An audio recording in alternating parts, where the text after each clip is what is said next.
General Hospital will reveal exciting events in the next 2 weeks from March 17 to 28, 2025.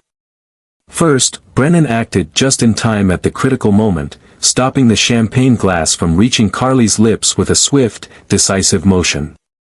The glass shattered upon impact with the floor, sending shards flying in all directions, while his eyes burned with fury.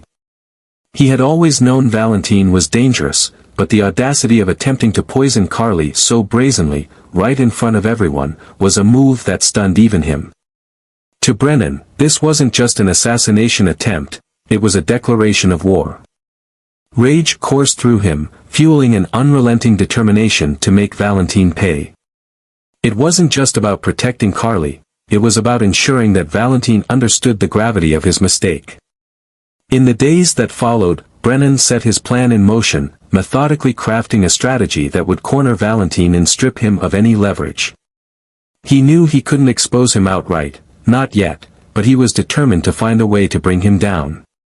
Meanwhile, Valentine realized he had pushed the limits too far but also knew there was no turning back.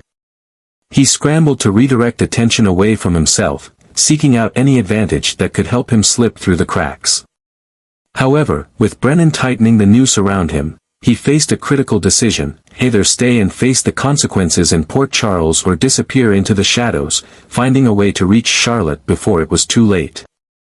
Regardless of his choice, Valentine knew one thing for certain: Brennan wasn't the type to let things go. This was just the beginning of their battle, and anyone who dared to threaten Carly would have to face Brennan's wrath, a force as relentless as it was unforgiving. Second, no matter the circumstances, Anna would soon uncover the unsettling truth and realize that Valentine was still actively pursuing Brennan. The pieces of the puzzle were falling into place, and with each revelation, her concerns deepened. She knew Valentine was capable of deception, but seeing him entangle himself in yet another dangerous game left her uneasy. The question remained: how far would he go this time? Meanwhile, Lulu found herself growing increasingly anxious. If Charlotte was sneaking around behind her back, it was a sign that something was deeply wrong. The thought of her daughter keeping secrets or being influenced by forces beyond her control sent a chill down her spine. She wanted to believe that they could regain the bond they once shared, but the more she observed Charlotte's behavior, the more uncertain she became. Charlotte, on the other hand, felt trapped between conflicting emotions. The frustration of constantly being watched, questioned, and misunderstood made her bristle with resentment. She didn't want Lulu interfering in her life, dictating her choices, or trying to control what she could or couldn't do. Her anger simmered beneath the surface, threatening to erupt at any moment.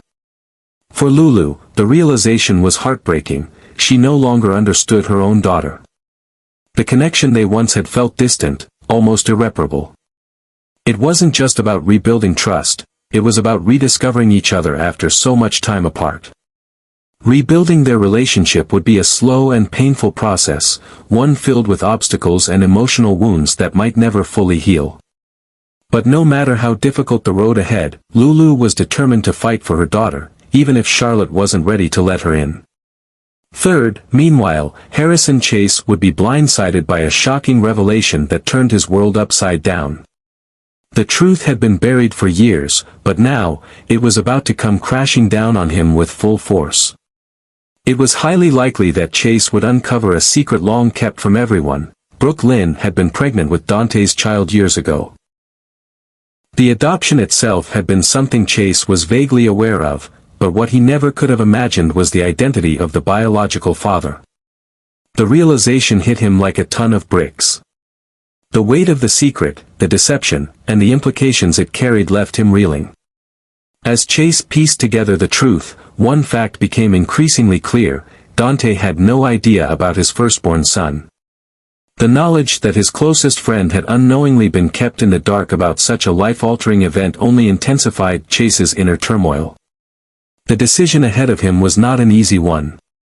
Should he confront Brooke Lynn and demand answers, or should he go directly to Dante with the truth? The thought of appending Dante's life with this revelation was daunting, but at the same time, Chase knew he couldn't ignore what he had discovered. No matter how he proceeded, this revelation would change everything. The bonds of trust between him, Brooke Lynn, and Dante would be tested in ways none of them could have foreseen, and once the truth was out, there would be no turning back. Fourth, Sasha had spent days wrestling with her decision before finally coming to Jason. The weight of the secret had been suffocating, and she knew she couldn't keep it buried any longer. Taking a deep breath, she confessed everything: the desperate deal she had made with Jen Sidwell, the staggering $250,000 she had handed over, and the lingering fear that she might have only invited more danger into her life. Her voice was steady, but Jason could hear the undercurrent of worry beneath it. He didn't need to ask why she had done it. He knew Sasha had been trying to reclaim control of her life. But the problem was, when dealing with someone like Sidwell, there was never such a thing as clean closure. Jason's expression hardened as he absorbed every word. Sasha might have hoped that paying Sidwell off would be enough to make him disappear, but Jason knew better. Men like Sidwell didn't simply walk away when there was still more to gain. His instincts screamed that this was far from over, and Sasha was still in the crosshairs whether she realized it or not. He had spent years handling threats like this, and if there was one thing he had learned, it was that the only way to deal with someone like Sidwell was to ensure they had more to fear than they had to gain. Wasting no time, Jason sprang into action. He had always been a man of few words, but his warnings carried weight when they were delivered with unwavering conviction. Finding the right moment, he tracked Sidwell down, his every step calculated and precise. When he finally cornered the man, his presence alone was enough to send a clear message. Without raising his voice, Jason made it known that Sasha was no longer a bargaining chip. She was under his protection now, and that meant any further interference from Sidwell would come at a cost, one he wouldn't be able to pay. Sidwell, ever the opportunist, tried to maintain his composure. He smirked, feigning indifference, but there was an undeniable shift in the air. Jason wasn't someone to be toyed with, and even Sidwell knew better than to push his luck too far. Still, men like him rarely backed down completely. If Jason had drawn a line, there was always a chance that Sidwell would look for a way around it. This wasn't over, not yet. But Jason wasn't leaving any room for doubt. If Sidwell so much as breathed in Sasha's direction again, he wouldn't just be dealing with a financial transaction gone wrong, he'd be facing something far worse. As Jason walked away, his mind was already working through his next move. Sasha had been through enough, and he wasn't going to let Sidwell or anyone else drag her back into the darkness she had fought so hard to escape. There was no room for hesitation, no space for second chances. He would do whatever it took to keep her safe, even if it meant eliminating the threat entirely. Fifth, Sonny Corinthos had faced countless battles in his lifetime, but nothing could have prepared him for the difficult news that was about to reach him. It wasn't often that he found himself caught off guard, but as the weight of the revelation settled over him, he realized this was different. Whether it was a looming health crisis or a calculated move from one of his many enemies, Sonny knew that whatever was coming would demand his full attention. He had built his empire on control and calculated risks, but this was a situation that might be beyond even his ability to manage. The uncertainty gnawed at him, and for the first time in a long while, he felt a sense of vulnerability creeping in. As the walls seemed to close in around him, Sonny couldn't ignore the possibility that someone was making a move against him. He had been in the business long enough to know that power always came with a price, and there were plenty of people eager to see him fall. If this wasn't a personal health issue, then it was something equally dangerous, an external threat that had the potential to unravel everything he had worked for. His instincts told him to prepare for the worst, to gather his most trusted allies, and to stay one step ahead. But the unknown element of it all left him restless. Who was coming for him this time? And more importantly, how much damage could they do before he stopped them? Meanwhile, Jocelyn Jacks was about to have her own world shaken by an unexpected revelation. Her WSB training had been intense, pushing her beyond limits she never knew she had, but she had never anticipated uncovering something that would change the way she saw everything. She had always been fearless, determined to carve her own path, but the reality she was about to face would challenge her in ways she wasn't ready for. This wasn't just another lesson or another test, this was real, and it carried consequences far greater than she had imagined. The truth had a way of surfacing when least expected, and for both Sunny and Jocelyn, the days ahead would bring difficult choices and even more difficult realities. Whether Sunny was facing a personal battle or a direct attack, and whether Jocelyn had uncovered something that put her in danger, one thing was clear: Port Charles was about to be rocked by secrets, revelations, and the kind of drama that left no one unscathed. 6th, Lucas Jones woke up with a pounding headache, his memories from the night before nothing more than a hazy blur. The bitter taste of regret settled in as he struggled to recall the details of his drunken antics. Flashes of laughter, slurred conversations, and unsteady movements flickered through his mind, but nothing concrete came together. What he did know, however, was that he had embarrassed himself in front of Marco. The weight of that realization made his stomach twist, knowing he had likely crossed a line or made a fool of himself in ways he wasn't ready to face. Marco, however, had been nothing but patient. Despite Lucas's intoxicated state, he had made sure his friend was safe, taking the room key from his pocket only to ensure he got to bed without further incident. While Lucas had been unsteady on his feet, Marco had handled the situation with a quiet sense of responsibility, guiding him into his room and leaving him to sleep off the worst of it.